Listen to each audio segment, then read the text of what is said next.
हमारी सरकार किसानों के हित में हर संभव कदम उठा रही है, लगातार एक के बाद एक नए कदम उठाती जा रही है। किसानों की आर्थिक स्थिति सुधरे, उनकी सामाजिक स्थिति मजबूत हो, इसके लिए पूरी ईमानदारी से काम कर रही है। साथियों, किसानों की स्थिति को सुधारने की इसी महाअभियान में देश में 3 कृषि कानून लाए गए थे। मकसद ये था कि देश के किसानों को, खासकर छोटे किसानों को और ताकत मिले, उन्हें अपनी उपज की सही कीमत और उपज बेचने के लिए ज्यादा से ज्यादा विकल्प मिले। बरसों से ये मांग देश के किसान, देश के कृषि विशेषज्ञ, देश के कृषि अर्थशास्त्री, देश के किसान संगठन लगातार कर रहे थे। पहले भी कई सरकारों ने इस पर मंथन भी किया था। इस बार भी संसद में चर्चा हुई, मंथन हुआ और ये कानून लाए गए। देश के कोने कोने में कोटि कोटि किसानों ने, अनेक किसान संगठनों ने इसका स्वागत किया, समर्थन किया। मैं आज उन सभी का बहुत बहुत आभारी हूं, धन्यवाद करना चाहता हूं। साथियों, हमारी सरकार किसानों के कल्याण के लिए, खासकर छोटे किसानों के कल्याण के लिए, देश के कृषि जगत के हित में, देश के हित में, गांव गरीब के उज्जवल भविष्य के लिए पूरी सत्यनिष्ठा से, किसानों के प्रति पूर्ण समर्पण भाव से, नेक नियत से ये कानून लेकर आई थी।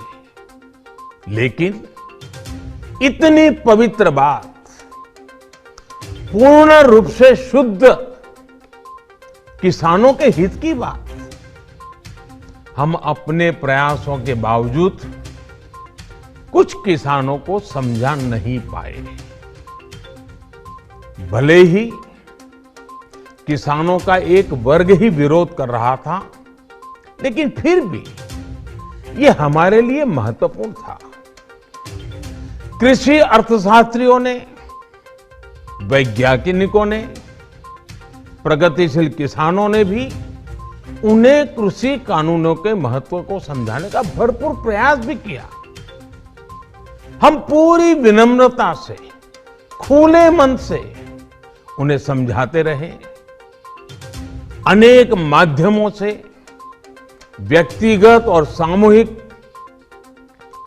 बातचीत भी लगातार होती रही। हमने किसानों की बातों को, उनके तर्क को समझने में भी कोई कोर कसर बाकी नहीं छोड़ी। कानून के जिन प्रावधानों पर उन्हें ऐतराज था, सरकार उन्हें बदलने के लिए भी तैयार हो गई। 2 साल तक हमने इन कानूनों को सस्पेंड करने का भी प्रस्ताव दिया। इसी दौरान ये विषय माननीय सर्वोच्च न्यायालय के पास भी चला गया। ये सारी बातें देश के सामने है, इसलिए मैं इनके अधिक विस्तार में नहीं जाऊंगा। साथियों, मैं आज देशवासियों से क्षमा मांगते हुए सच्चे मन से और पवित्र हृदय से कहना चाहता हूं कि शायद हमारी तपस्या में ही कोई कमी रही होगी, जिसके कारण दिए के प्रकाश जैसा सत्य कुछ किसान भाइयों को हम समझा नहीं पाए।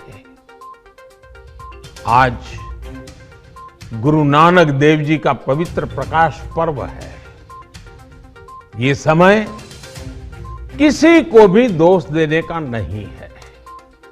आज मैं आपको, पूरे देश को ये बताने आया हूं कि हमने 3 कृषि कानूनों को वापस लेने का, रिपील करने का निर्णय लिया है।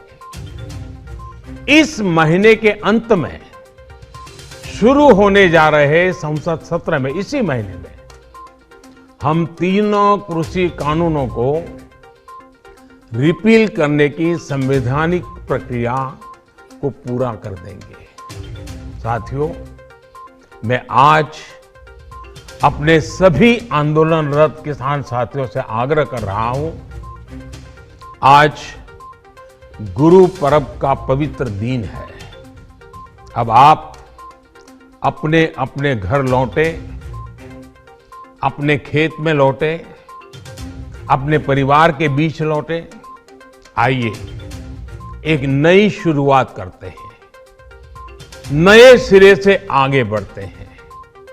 साथियों, आज ही सरकार ने कृषि क्षेत्र से जुड़ा एक और अहम फैसला लिया है। जीरो बजट खेती यानी प्राकृतिक खेती को बढ़ावा देने के लिए देश की बदलती आवश्यकताओं को ध्यान में रखकर क्रॉप पैटर्न को वैज्ञानिक तरीके से बदलने के लिए एमएसपी को और अधिक प्रभावी और पारदर्शी बनाने के लिए ऐसे सभी विषयों पर भविष्य को ध्यान में रखते हुए निर्णय लेने के लिए एक कमेटी का गठन किया जाएगा। इस कमेटी में केंद्र सरकार, राज्य सरकारों के प्रतिनिधि होंगे, किसान होंगे, कृषि वैज्ञानिक होंगे, कृषि अर्थशास्त्री होंगे। साथियों, हमारी सरकार किसानों के हित में काम करती रही है और आगे भी करती रहेगी। मैं गुरु गोविंद सिंह जी की भावना में अपनी बात समाप्त करूंगा। देहि शिवा वर मोहे इहे, शुभ कर्मन ते कबहू न टरो। हे देवी, मुझे ये वर दीजिए कि मैं शुभ कर्म करने से कभी पीछे ना हटूं। जो किया किसानों के लिए किया, जो कर रहा हूं देश के लिए कर रहा हूं।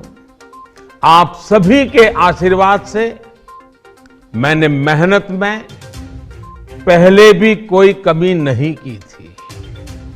आज मैं आपको विश्वास दिलाता हूं कि अब और ज्यादा मेहनत करूंगा ताकि आपके सपने साकार हो सके, देश के सपने साकार हो सके।